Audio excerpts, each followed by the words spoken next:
नमस्कार साथियों, स्वागत है आप सभी का आपके अपने चैनल टेट सॉल्यूशन पर।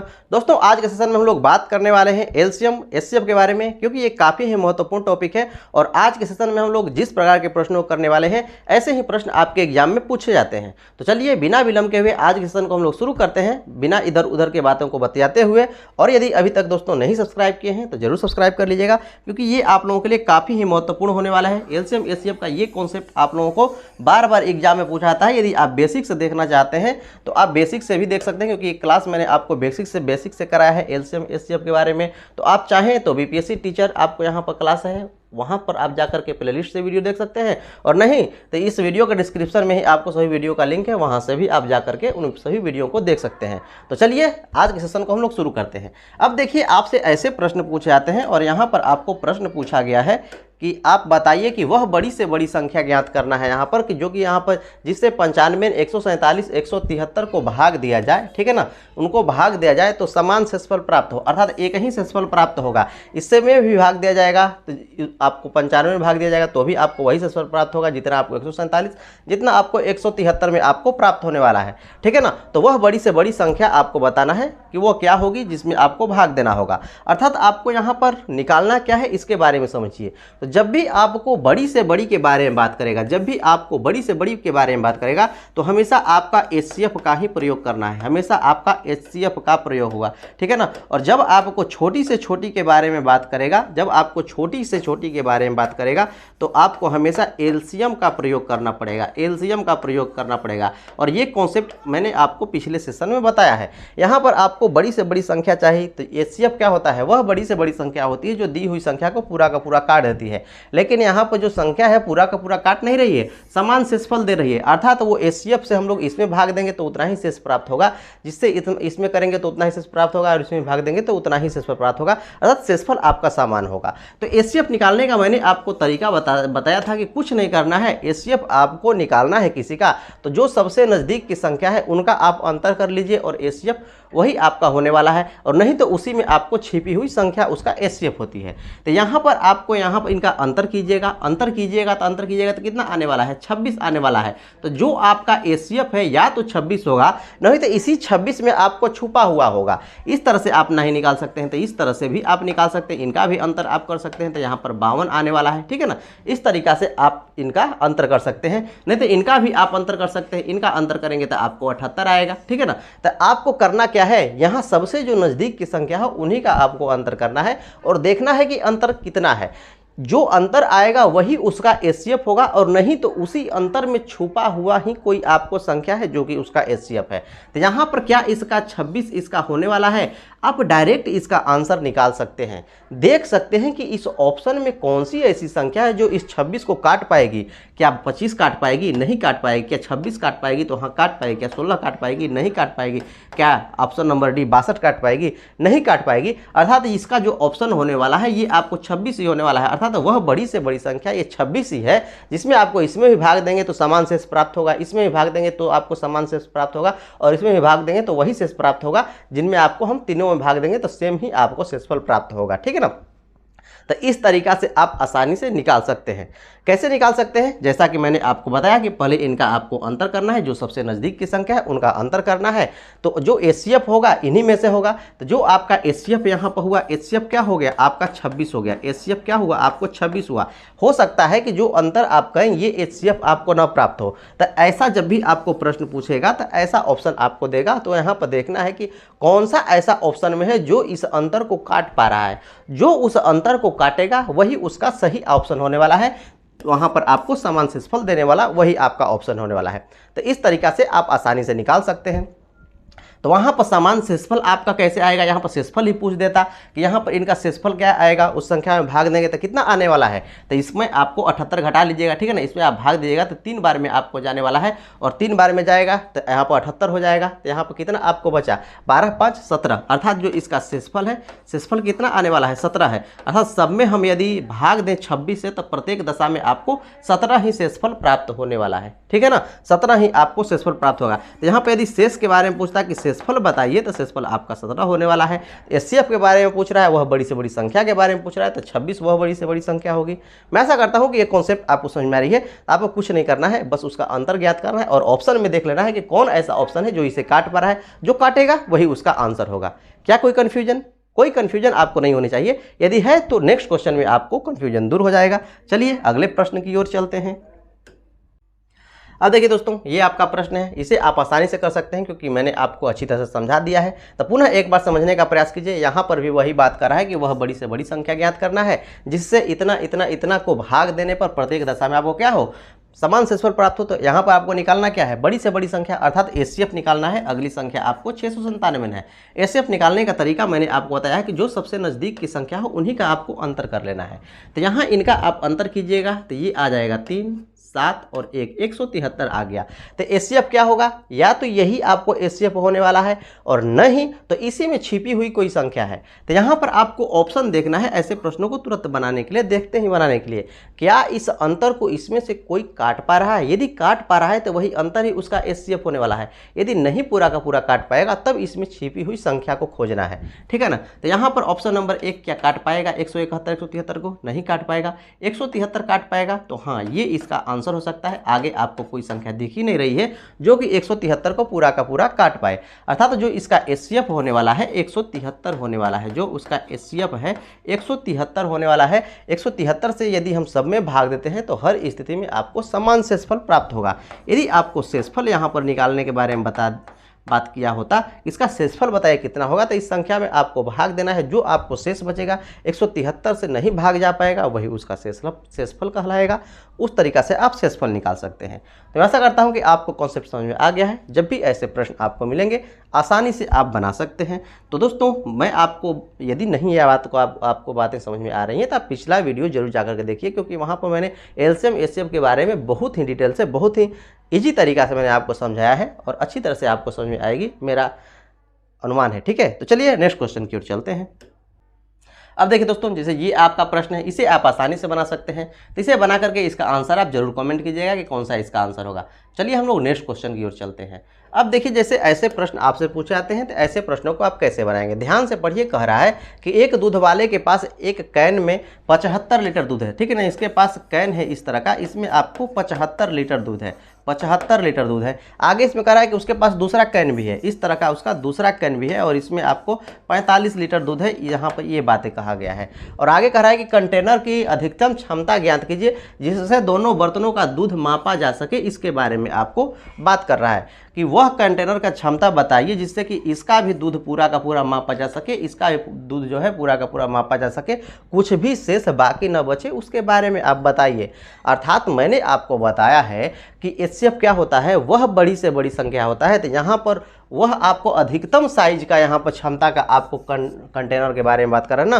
तो यहाँ पर आपको एचसीएफ के बारे में जानते हैं कि एचसीएफ क्या होता है, वह बड़ी से बड़ी संख्या होती है जो दी गई संख्या को पूरा का पूरा काट देती है। तो यहाँ पर वह बड़ी से बड़ी क्षमता वाला आपको कंटेनर चाहिए जिससे इसके दूध को पूरा का पूरा माप दे सके। अर्थात यहाँ पर कहने का अर्थ है कि आपको उस साइज का मापना यहाँ पर पता करना है जिससे कि इस 75 लीटर को भी पूरा का पूरा माप सके और इस डिब्बे में अगर थोड़ा भी शेष आपको दूध न बचे, इस 45 लीटर वाला आपको डिब्बे में का दूध भी को पूरा का पूरा माप सके और उसमें भी आपको कुछ भी शेष न बचे, उसी साइज के आपको नपने के बारे में आपको बताना है। तो जब भी आपको बड़े से बड़े साइज के नपने के बारे में आपको बताना है तो कुछ नहीं करना है, इनका आपको एचसीएफ निकालना है।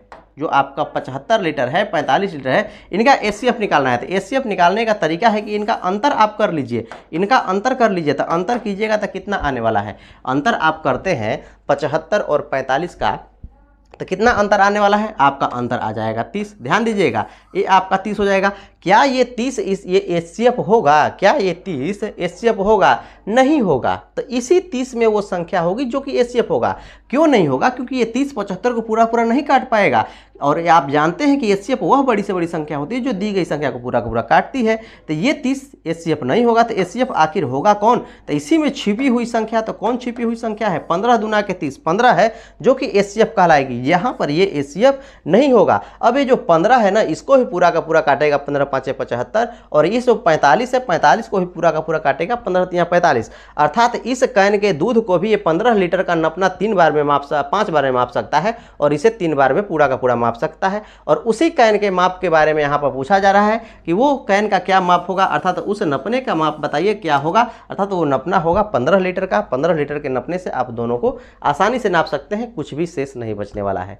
तो इस तरीका से आप एचसीएफ के प्रश्न पूछे जाते हैं, आसानी से बना सकते हैं। अब चलिए नेक्स्ट क्वेश्चन की ओर चलते हैं और देखते हैं क्या उसे आप बना पाएंगे। अंत तक बने रहिएगा।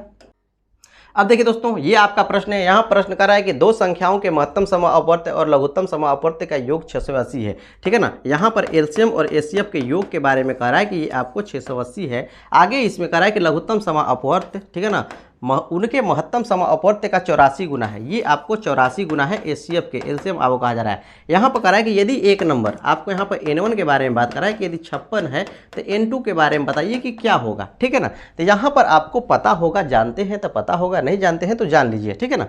क्या जानना है कि दो संख्याओं का गुना हमेशा उनके एलसीएम एचसीएफ के गुना के बराबर होता है, ठीक है ना। दो संख्याओं का गुना हमेशा उनके एलसीएम एचसीएफ के गुना के बराबर होता है। यहाँ पर आप ध्यान दीजिए, यहाँ पर एल प्लस एच अर्थात एलसीएम प्लस एचसीएफ 680 दिया हुआ है और यहाँ पर आपको एलसीएम बराबर दिया हुआ है कि 84 एच है। अर्थात एल का वैल्यू आप यहाँ पर रख लीजिए एलसीएम का, तो ये कितना होने वाला है आपको 84 एच और प्लस आपका एच हो जाएगा, ठीक है ना। बराबर अब कितना होने वाला है 680 होने वाला है। यहाँ से आप वैल्यू निकाल सकते हैं, ये आपका हो जाएगा 85 एच और यहाँ पर आपको हो जाएगा 680, ठीक है ना, 680। यहाँ पर आप इसे कैंसिल करेंगे तो 8 बार में आपको यहाँ पर कट जाने वाला है। अर्थात एचसीएफ का जो वैल्यू है आपको 8 आ जाएगा। एचसीएफ का वैल्यू आपको 8 आ जाने वाला है। एचसीएफ का वैल्यू 8 आ जाएगा तो एलसीएम का वैल्यू आपको पता चल गया है। यहाँ पर आपको निकालना है इसी के बारे में ना, N1 इंटू N2, तो N1 आपको पता है कि 56 है तो यहाँ पर 56 वैल्यू रख सकते हैं। N2 है, ठीक है ना, L इंटू एच अर्थात एलसीएम के बारे में बात करें तो 84 एच है। एलसीएम जो है आपको ये 84 एच है। एच की वैल्यू कितना है 8 है, ठीक है ना। और एचसीएफ के बारे में बात करें क्योंकि एल इंटू एच ये जो वैल्यू है ये आपको एल की वैल्यू है, एच की वैल्यू जो है 8 आपको रखना पड़ेगा। इस तरीके से आपको निकालना है, ठीक है ना।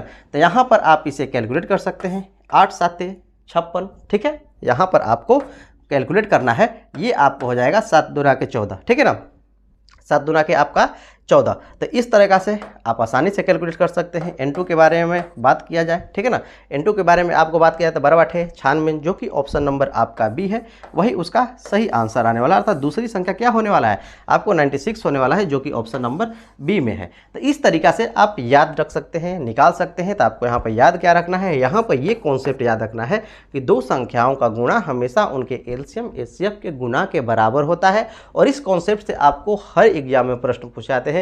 केवीएस से कह लीजिए, DSSB से कह लीजिए, सीटेट से भी आपको प्रश्न पूछे जाते हैं, ठीक है ना। यूपी टेट में भी आपको प्रश्न पूछे जाते हैं, कि सबसे आपको प्रश्न पूछे जाते हैं। बीपीएससी में भी आपको प्रश्न पूछे जाते हैं। तो यहाँ पर बीपीएससी टीचर में आपको नहीं पूछे जाएंगे, निश्चित रूप से पूछे जाएंगे। तो ये कॉन्सेप्ट आपको याद रखना है और ऐसे प्रश्न आपको बनते हैं। चलिए नेक्स्ट क्वेश्चन की ओर चलते हैं और देखते हैं उन्हें आपको कैसे बनाना है। अब देखिए दोस्तों, ये आपका प्रश्न है, इसे भी आप आसानी से बना सकते हैं, उसी पर आपको बेस्ड है। कह रहा है कि दो संख्याओं के महत्तम समाअपवर्त्य और लघुत्तम समाअपवर्त्य का योगफल आपको दिया हुआ है। अर्थात एल प्लस एच आपको दिया हुआ है कि ये आपको 2520 है, ठीक है ना। लघुत्तम समाअपवर्त्य उसके महत्तम समाअपवर्त्य का 20 गुना है। जो एलसीएम है ना ये 20 गुना है एचसीएफ के, जो एलसीएम है वो 20 गुना है एचसीएफ के। यदि एक संख्या 480 है, यहाँ पर बात कर रहा है कि यदि N1 जो है ये 480 हो तो N2 के बारे में बताइए। और आप जानते हैं यहाँ पर, तो आप जानते हैं ना कि यहाँ पर आपको H इंटू एल बराबर N1 इंटू N2, ठीक है ना। दो संख्याओं का गुना हमेशा उनके एलसीएम एचसीएफ के गुने के बराबर होता है।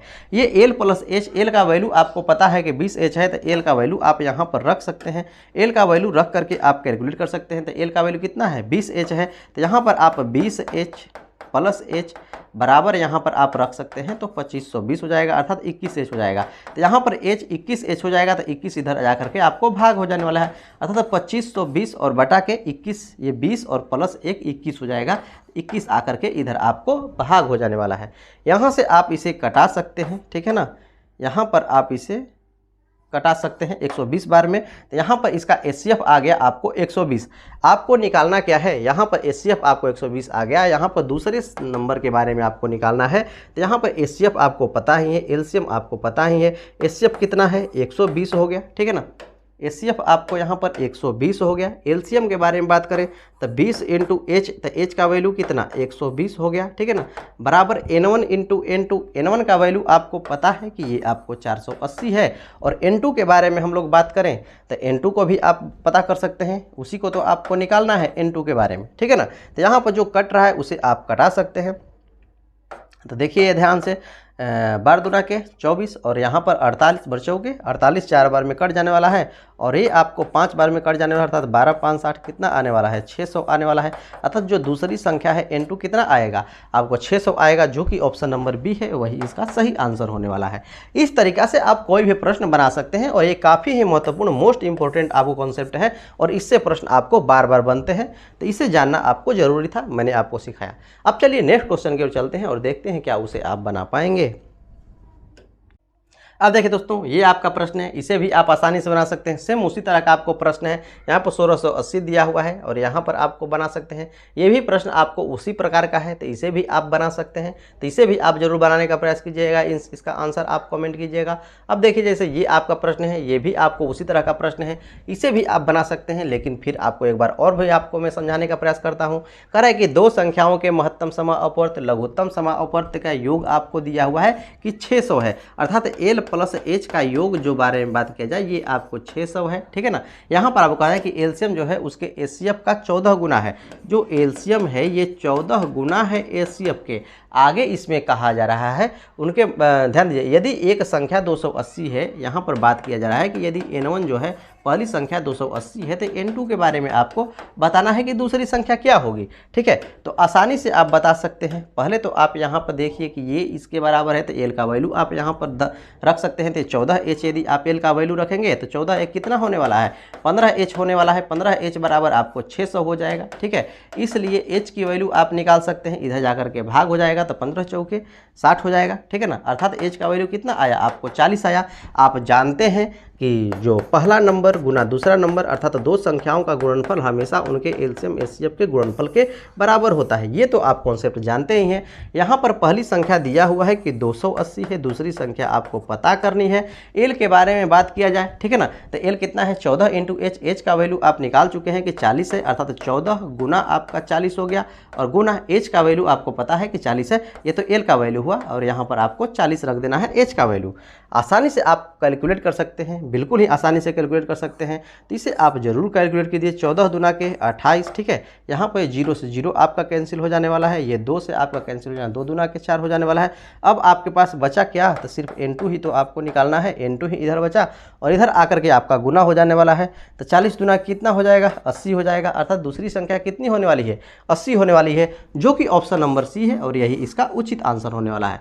तो दोस्तों इस तरीका से आप किसी भी प्रश्न को आसानी से बना सकते हैं, बिल्कुल ही आसानी से बना सकते हैं। तो पिछला जो आपको सेशन है वो आप देखना नहीं भूलिएगा, जरूर देखिएगा, क्योंकि ये सभी के सभी आपको काफ़ी महत्वपूर्ण कॉन्सेप्ट थे और इसी से आपको प्रश्न बार बार पूछे जाते हैं।